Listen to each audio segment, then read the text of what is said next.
Shadow Systems is known for compensated guns. I would say objectively we are the best at it. We are offering compensators which give a level of performance that you're not seeing from other factory compensated guns.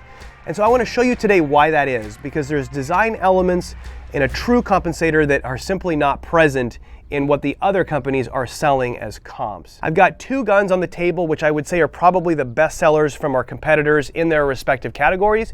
One is the M&P Carry Comp, and so this would be a 15+1 M&P Smith & Wesson pistol, but they are doing sort of what others are doing, and that is they're just drilling a hole in the barrel.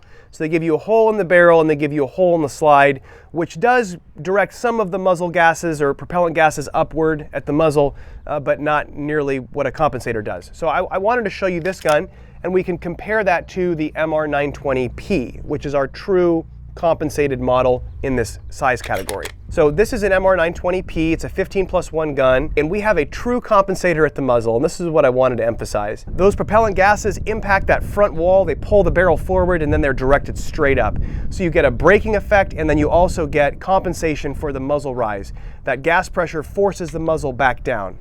You're getting a little bit of that with the M&P version, but not nearly to the same degree. This is how you truly reduce recoil on a pistol. Similarly, SIG Sauer has ports, but they actually do it to even a lesser extent.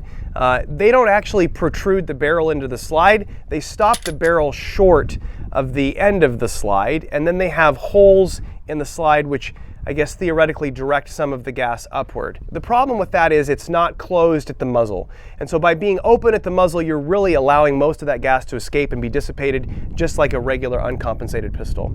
So when we talk about the P365X macro, it's pretty similar to the CR920XP, which is a bestseller. And again, this is a true compensated model with a separate muzzle device with pieces and parts versus just kind of some additional machining on the slide. We have a CR920P also. If you're wanting the subcompact version, you can put a 10-round magazine in this gun and it gets very small. This is the War Poet version of the CR920P. One thing I do want to mention is that there are some aftermarket compensators which are very good. Shadow does have an aftermarket compensator for our threaded barrel guns.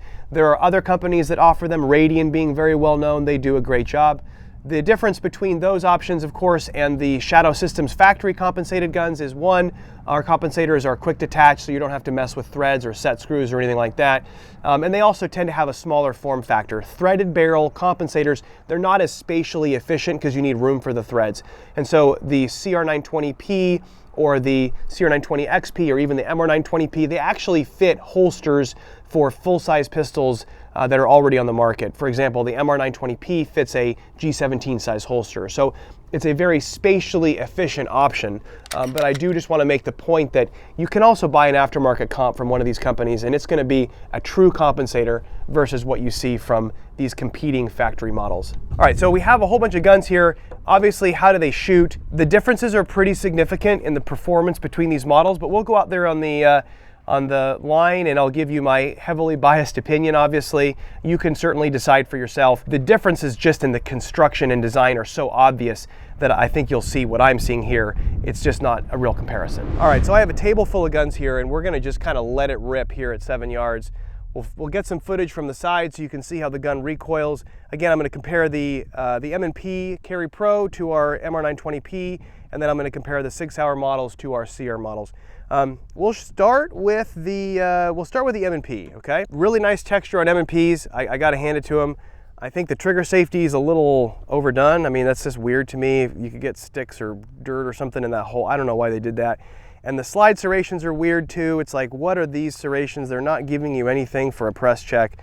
And so it's just kind of like unnecessary machining. So they were definitely going for looks cool. But I do love the texture on the guns, and this is a 15+1 gun. Okay, nice sight too. They actually went with the Shadow Systems blacked out rear and tritium front. We were sort of the first to do that, and then I noticed that was on this gun as well. All right, we'll shoot like 10 rounds or something. We'll go on the beep. I'll start from the high ready.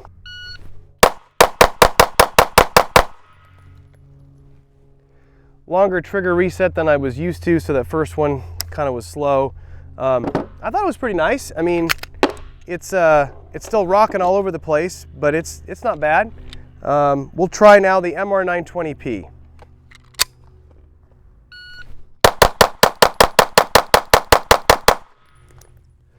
Yeah, that's definitely more controllable. It just feels like it's got less muzzle rise, which is what you would expect.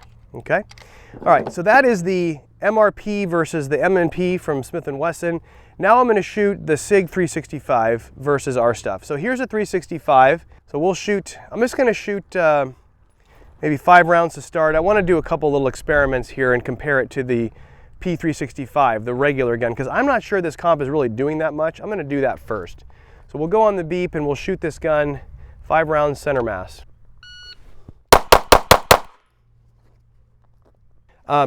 If you didn't tell me that was compensated, I wouldn't know it. I'm going to shoot, I'll shoot the CRXP just so you can see them side by side. We'll shoot this. This would be the most analogous gun. One thing I'll say is they got 2 extra rounds in that grip, so that's a 17, this is a 15, but you of course can put a extension on it if you want.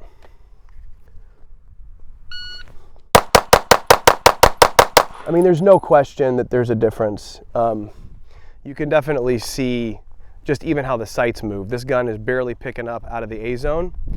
We'll set that there. I want to compare the 365 small uncompensated model to the compensated model because I'm not sure they're that different. So we'll shoot 5 with this. No, that's actually pretty jumpy. No, that is different. All right, so they're getting something over that gun, but I don't think it's going to be anything like the CR920P. So we'll shoot this gun. You can compare the CR model to the SIG model next.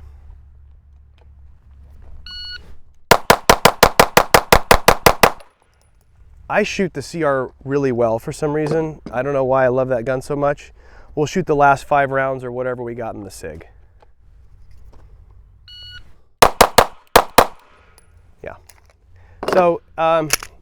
Yeah. So, so what they're doing is giving a little bit of an improvement, but it's not a compensator, right? So we're not surprised by the result. I think it's important that the consumer understand what that difference is because a muzzle device that controls recoil is a comp, a hole through the barrel and the slide is a port, and a hole through the slide only is bull. But that's just what the market has gotten, and so I guess take your pick. All right, we're going to shoot the CRXP. Oh God, this thing is fast.